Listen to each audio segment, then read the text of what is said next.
नमस्कार, मी पंजाब डक. आज आहे 4 जून 2026. शेतामध्ये तर या ठिकाणी येऊन शेतकऱ्याला एक अंदाज जाणार आहे. आजच्यानं कंप्लीट 4-5-6 म्हणजे 4 दिवस पाऊस राहिलेला आहे. ज्यांची कामं असेल तर तुम्ही रोटायटर करून घ्या. राज्यामध्ये मात्र मी पहिल्यापासूनच म्हटलं होतं 7 ते 14 मध्ये राज्यात मान्सूनचा पाऊस येणार आहे. तर केरळला देखील मान्सून सक्रिय झाला आणि पुढं प्रवासाकडे निघालेला आहे. त्याच्यानंतर आता ते महाराष्ट्राकडे येणार आहे. मात्र 7 तारखेपासून काही भागात 7ला सुरुवात होईल, दक्षिण महाराष्ट्राकडे पुन्हा 8ला पुढं सरकल, 9ला पुन्हा आणखी पुढं सरकल, असं सरकत पुढं सरकणार आहे. म्हणून हा अंदाज सर्व मग 14पर्यंत महाराष्ट्राच्या बऱ्याच भागामध्ये मान्सून दाखल होईल, म्हणून हा अंदाज लक्ष यायचा.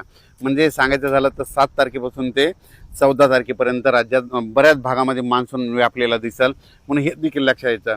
पण राज्यात काय झालं की बराच प्रसार माध्यमातून म्हणतात की यावर्षी दुष्काळ पडणार आहे. तर तुम्हाला सांगतो, दुष्काळ वगैरे काही पडणार नाही. पाऊस थोडाफार कमी राहील, पिकं चांगले येतील. मात्र परतीचा पाऊस धुमाकूळ घालणार आहे. त्याच्यामुळे दोन्ही पिकं येणार आहे, रब्बी येणार आहे आणि खरीप पण येणार आहे. त्याच्यामुळे ही शेतकऱ्यासाठी सर्वप्रथम आनंदाची बातमी. पण काय झालं, बऱ्याच प्रसार माध्यमातून म्हणतात की दुष्काळच पडणार आहे. तर तुम्हाला हे सांगत असताना सांगू इच्छितो, यावर्षी पावसाचं जेमतेम सरासरीचं प्रमाण सांगतो कसं पडणार आहे. जूनमध्ये थोडाफार कमी पडेल, पेरण्या होतील, म्हणजे पेरण्या 2 टप्प्यात होतील. एक होतील 7 ते 14 मध्ये होतील आणि नंतर काय होईल 20 ते 30च्या दरम्यान एक पेरणीचा टप्पा राहील. आणि त्याच्यामधून जर काही शेतकरी कोणाची वापसा नसली उरली तर मग 10 जुलै ते 15 जुलैमध्ये तिसरा टप्पा राहील. म्हणजे असे 3 टप्पे पेरणीचे राहणार. पहिल्यापासूनच मी सांगतो, म्हणजे 7 ते 14 मध्ये ज्यांच्याकडे ईदभर ओल गेली तर ते पेरणी करते. आणि त्याच्यानंतर 20 ते 30 मध्ये जिथं पाऊस पडला त्यांच्याकडे ईदभर ओली की ते पेरणी करते. आणि त्याच्यातून जर काही पाऊस नसला, ट्रॅक्टर नाही भेटला, डिझेल नाही भेटलं, त्याच्यामुळे जर उरल्या तर 10 जुलै ते 15 म्हणजे असे 3 टप्पे पेरणीचे होते. पण शेतकऱ्याला सर्वप्रथम सांगतो, तुम्ही काय करा, पाऊस पडल्याच्या नंतर शेतामध्ये कुदळ घेऊन जा.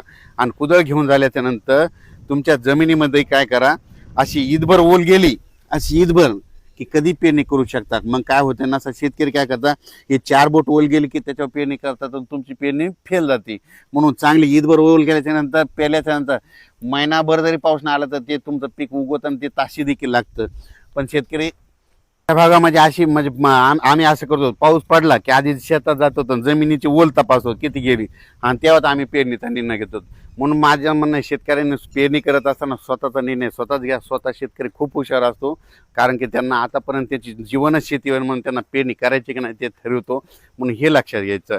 त्याच्यानंतर काय झालं की आता हे जे पाऊस आहे 7 तारखेला काय होईल, सुरुवात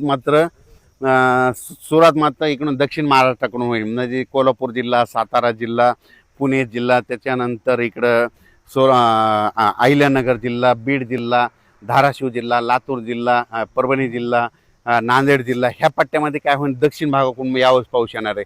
आणि तुम्हाला एक सांगतो, ज्या वर्षी ना दक्षिणेकडून मान्सून येतो, मुंबईकडे ना जाता जर मधातून शॉर्टकट आला तर त्याच्यामध्ये काय होतं, बीड जिल्ह्याला एक जास्त पाऊस पडतो, अहिल्यानगरला एक जास्त पडतो, त्याच्या जालना जिल्ह्याला एक पडतो, परभणीला पडतो, नांदेडला पडतो, लातूरला पडतो, धाराशिवला पडतो, सोलापूरला पडतो, सांगली, सातारा, सोलापूर, कोल्हापूर, पुणे ह्या भागात मग जास्त पडतो. पण हे जे पाऊस जर मुंबईकडून तिकडे गेला तर मग ते काय होतं, उत्तर महाराष्ट्राकडे जास्त पडतो. आणि हे जे बीड जिल्हा, लातूर जिल्हा, धाराशिव जिल्हा, अहिल्यानगर ह्या भागाला कमी पडतो. पण यावर्षी ह्या बीड जिल्ह्याला, अहिल्यानगरसाठी खूप आनंदाची बातमी, यावर्षीमध्ये दक्षिणेकडून मान्सूनमध्ये येईल. आणि पुढे न जाता मधातूनच कट हाणल्यामुळे काय होईल, तुमच्या भागाची पेरणी लवकर लागेल.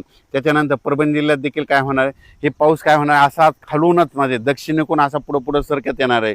आणि ते फक्त काय होईल, थोडा नंदुरबार जिल्ह्यासाठी, धुळे जिल्ह्यासाठी थोडंफार कमकुवत राहील. पण त्यांना